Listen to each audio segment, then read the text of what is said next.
The Isle of Wight Zoo is home to 17 tigers of 3 different subspecies.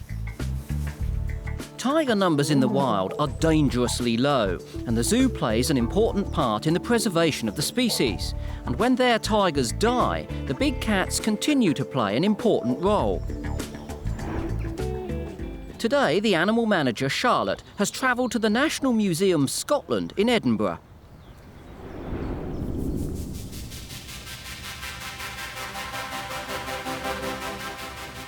"20 years ago, Dr. Andrew Kitchener set up a unique network of British and European zoos for animal research.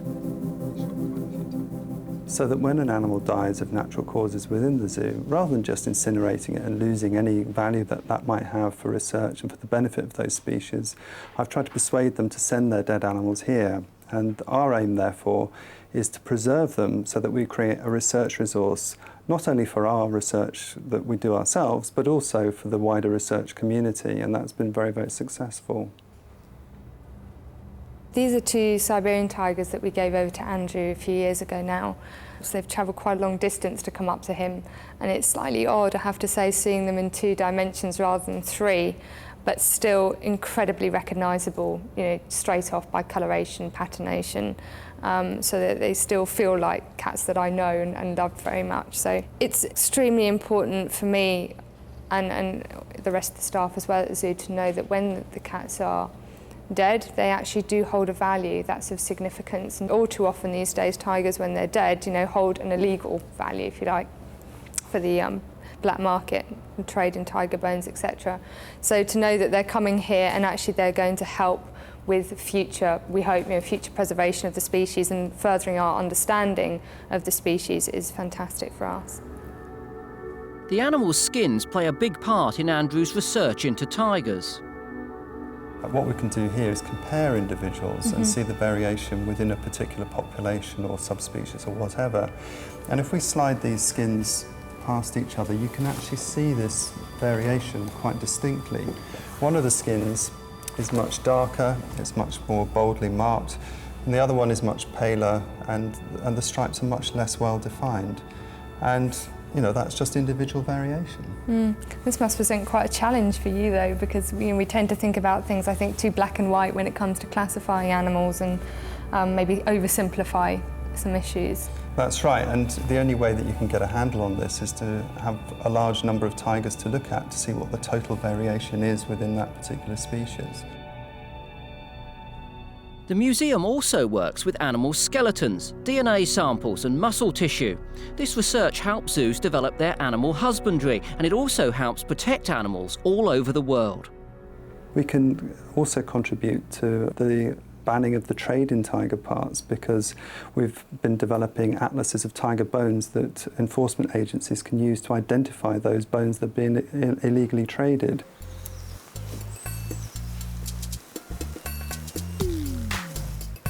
Back at the Isle of Wight Zoo, it's playtime for the lions. The keepers are setting up a feeder log, which should stimulate the lions' natural hunting and attacking behaviour. For the past few weeks, the zoo has been trying out feeder logs on the other big cat species. The wood is filled with meat and wrapped in fire hose to give the cats something to grip. The tigers and jaguars live alone, so they keep the prize all to themselves. But today, lion twins Snoopy and Charlie Brown are both going to have a go. Now, the boys can fight, particularly at meal times. So the dominant brother, Snoopy, will have a go first. Usually the lions eat their meat on the ground, but today they have a challenge. Because lions don't initially climb trees because they're far too heavy anyway and quite clumsy. So we're going to set it, hopefully, at a height that he's going to see it as soon as he comes out and go in for the attack. So it'd be quite interesting to see what he actually does. He might sort of attempt to go up the tree, but I think he'll try and nail it as it's just hanging down. Because he's dominant, Snoopy should be more aggressive and inquisitive. But the 9-year-old seems very unsure about the swinging log. The more he grabs at it, the more it swings. Usually when a lion attacks its prey, it holds onto it until its victim stops moving. But Snoopy just can't work out that unless he hangs on, he won't get his reward. To stimulate him a bit more, his brother Charlie Brown is let in to see what he makes of the new toy. And there seems to be some role reversal. Charlie Brown sends Snoopy packing. Snoopy is usually the more dominant, but because he backed down even for just a second, Charlie Brown took his opportunity to show he can be boss.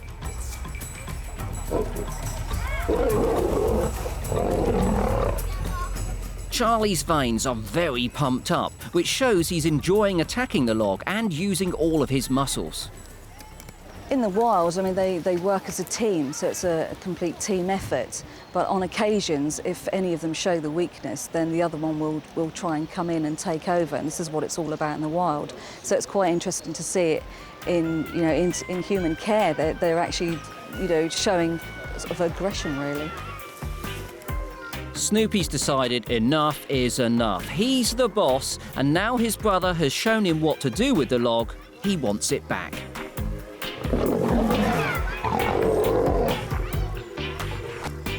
He grabs his prey and holds it steady. And even though all of the meat has gone, Snoopy makes sure this prize is definitely his. While Charlie Brown is a mere spectator.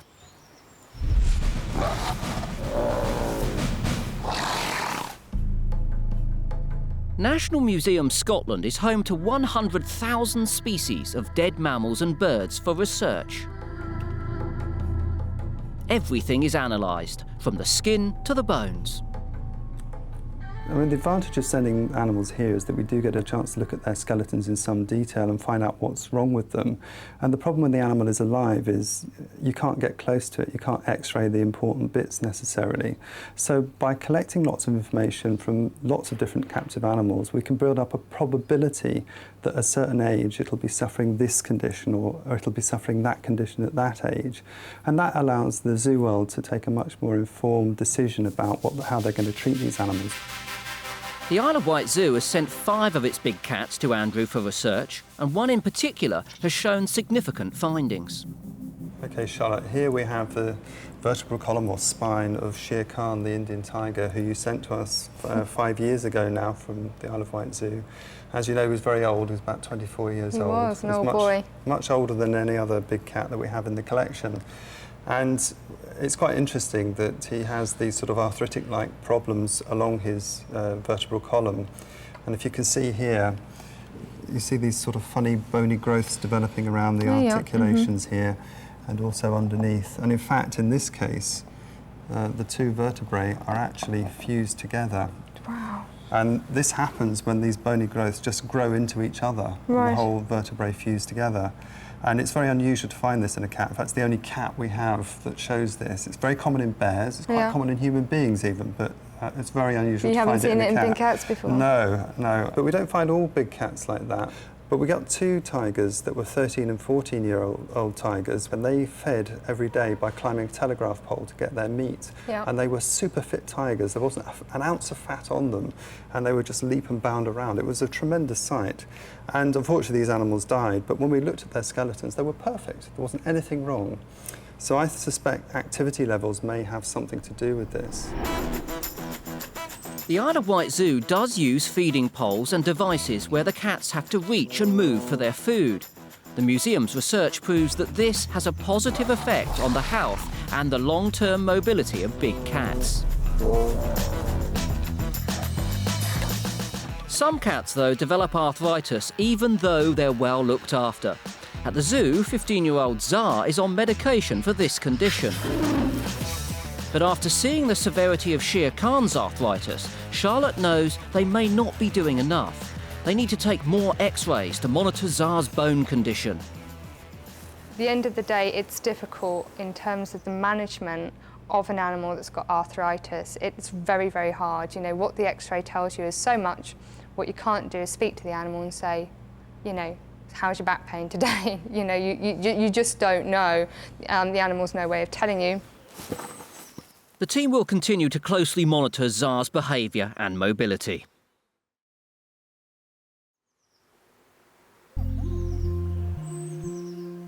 It's been a challenging year for the Isle of Wight Zoo's only white tiger, Zena.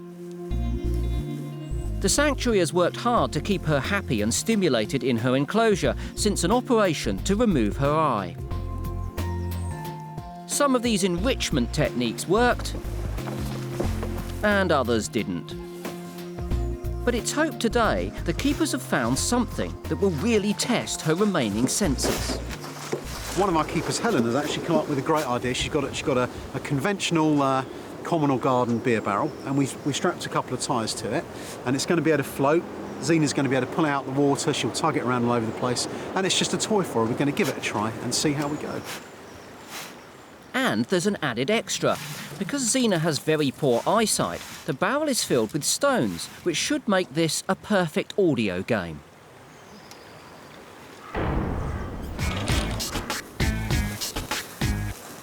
Zena is a big fan of her pond, so she always makes a beeline for it. And even though she can't quite see the barrel yet, she can certainly smell that something new has landed on her patch.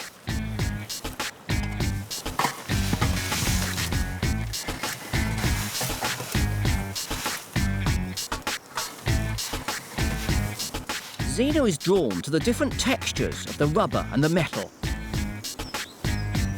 And it doesn't seem to taste too bad either. But what she reacts to most of all is the sound of the small stones rattling on the inside of the metal barrel. Tigers have a short attention span, but Zena has no intention of letting this go. So this audio enrichment is proving to be the perfect workout. Maybe the slight smell of beer helped, but she seemed to like it, and she seemed to do lots of things with it, and there was no food involved, so that's quite interesting. It will soon be time for Zena's sister, Zia, to be let out into the enclosure too. So Zena cleverly decides to drag off her toy and hide it away in the bushes.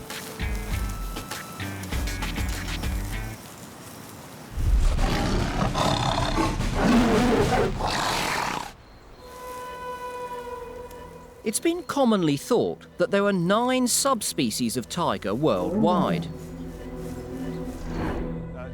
But over the past 10 years, Andrew Kitchener's research has shown that it's not as clear-cut as that. Instead, there may be gradual variations over different geographical areas. This is the skin of a Sumatran tiger, female Sumatran tiger. And I think you'll notice that the skin looks quite dark, doesn't it? Yeah. A lot more stripes, a lot more spots as well in amongst those stripes. And also the fur is very, very short. Yeah. If we've got here the skin of an Amur tiger, which is the other end of the extreme. And the difference there is incredible. It's incredibly different. The fur is much longer. This Whiter. is also a female, yeah, it's whiter. The overall coloration is much paler, and there's far fewer stripes. And of course, in the past, people have said that these represent different species, let alone different subspecies. So what we've done is we've tried to look at this variation in the striping pattern and in the coloration and so on. And what we've found actually is that there's a very gradual change from the north of the range down to the south.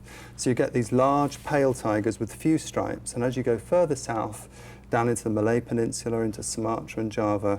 So you get more stripes and a darker coloration, but there's no distinct difference, there's no obvious difference. And so instead of the 8 or 9 subspecies that people think there are, we think there may be 2 or 3. I mean, that's all. So you've basically got a mainland tiger and an island tiger. Yeah. And we've got the 2 extremes here. This research means that diminishing wild populations could be reinforced by neighbouring groups, which were previously considered to be other subspecies. Tigers can travel 1,000 kilometres. They can swim across rivers 29 kilometres wide. They can swim across the sea for 14 kilometres. So they're very highly mobile animals. So you're not telling me that these could be very distinct. They must be moving around all the time and mixing their genes. When I gave this paper, I thought, well, they're all going to jump on me and say, what a load of old rubbish. But in fact, everybody came up and told me they knew that already, and they just didn't know how to explain it. So that was very nice. And there are many people working in India and Russia and so on who have expressed their support for that and their belief that that probably is what's going on.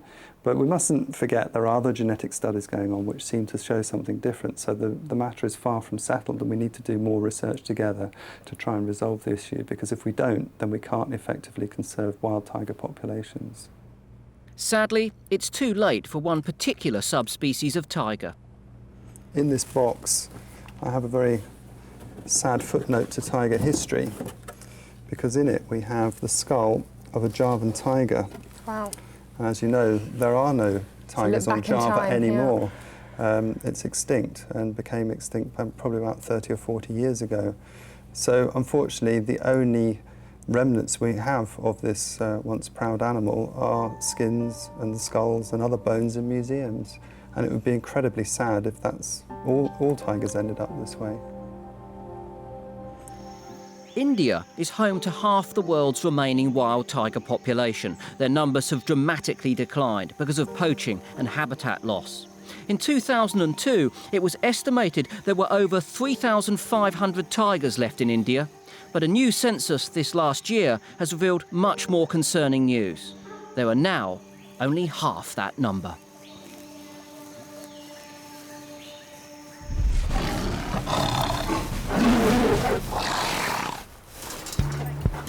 Three days ago, the zoo welcomed a new addition, 11-year-old male tiger, Rambo. When he arrived here, we were quite surprised when we were offloading him just how calm he was, because he'd had a 36-hour journey. And although we tried to make sure it went as smoothly as possible, obviously you've got lots of different modes of transport. I mean, he was by road, by plane, by road, by ferry, by road, and then all the offloading process. He actually has coped remarkably well. We've all been really, really bowled over actually by how well he's taken it. But today's the day that we've kind of been waiting for. We can actually step out into what's going to be his home for 6 months, into the outside of the quarantine zone, and get to know his space a bit. This is Rambo's quarantine enclosure, but it's still a much bigger space than he had in Florida, so it might take him a while to brave it outside.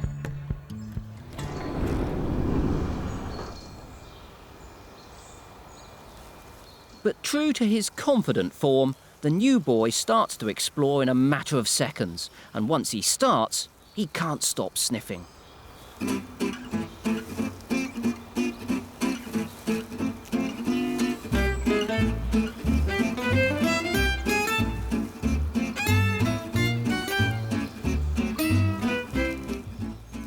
He's also getting unusually inquisitive. He's been showing some strange behaviours, and one of those is actually grazing. So the tiger version of a lawnmower at the moment. Really enjoying the grass, I think. Grazing is an unusual behaviour for a tiger, but the grass here is very different in texture and taste to what he's been used to, and it seems he doesn't want to miss a thing.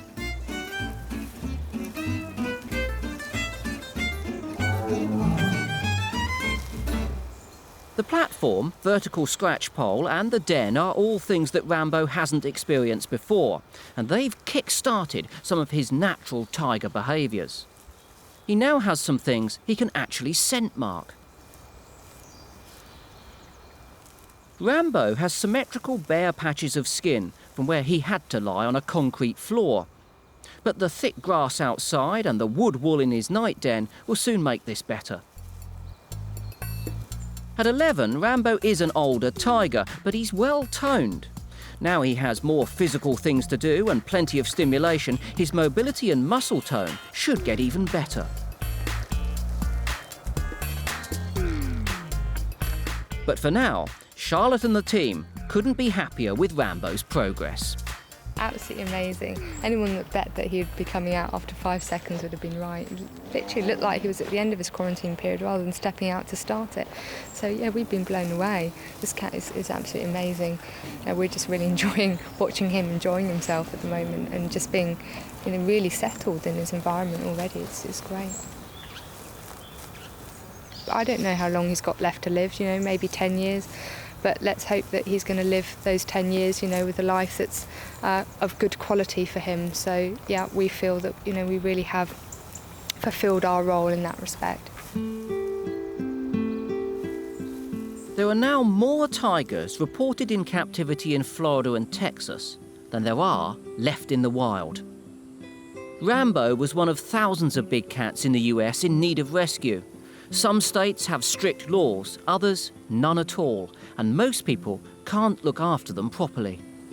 In our opinion, the situation isn't good enough, even if the desire to help from the people is relatively genuine. If they don't have the ability to do that because of their resources, their knowledge and so forth, then the animals shouldn't be suffering because of that. So in that case, laws have got to change. America knows this, but in terms of actually changing anything, you know, in the foreseeable future, I don't see that happening. So there's going to be, you know, several more cases like Rambo's, I think, that are going to be coming our way.